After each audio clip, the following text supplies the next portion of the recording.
ሰበር መረጃን እነሆኝ። በረከት ገበሬዋና የነዳጅ ኢነርጂ ዋናና ምክትል ዳይሬክተር በሙስና የነዳጅ ሙስና ወንጀል ተጠርጥረው ክስ ተመሰረተባቸው።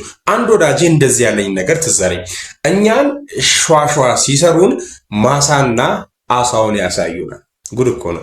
የኢትዮጵያ ነዳጅና ኢነርጂ ባለስልጣን ምክትል ዋና ዳይሬክተርና የኢትዮጵያ ነዳጅ አቅራቢ ድርጅት ዋና ዳይሬክተር እንዲሁም በማህበራዊ ሚዲያ በረከት ገበሬዋ በመባል በቲክቶክ የምታወቀው ወይዘሮ በረከት ወርቁን ጨምሮ ሌሎች ግለሰቦች በሀገር አቀፍ ደረጃ ለተፈጠረው የነዳጅ እጥረት ምክንያት በሆነ ከባድ የሙስናና የኮንትሮባንድ ወንጀል ተጠርጥረው ክስ ተመሰረተባቸው።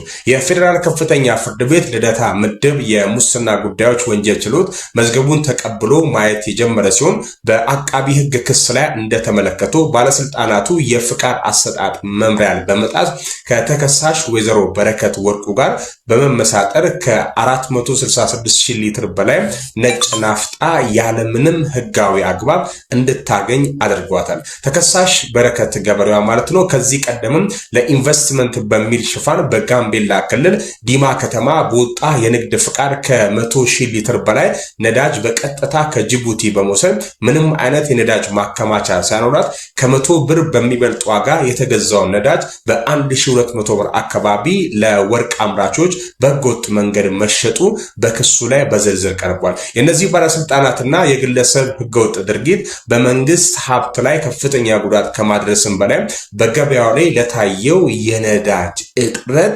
ዋነኛ ምክንያት መሆኑን ክሱ ይህንን ያስረዳል።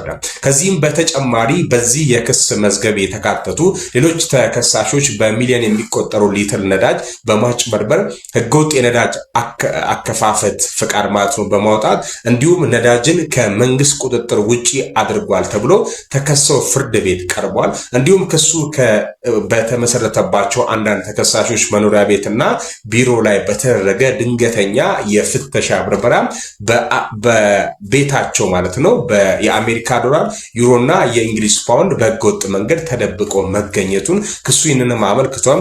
ጉዳዩን የያዘው የፌዴራል ከፍተኛ ፍርድ ቤት 3ኛ የሙስና ጉዳዮች ወንጀል ችሎት መዝገቡን ከፍቶ የተከሳዮችን ጉዳይ ማየት ጀምሯል። አዲስ መረጃ ካለ ተከታታይ ያደርሳችኋለሁ። ፎሎ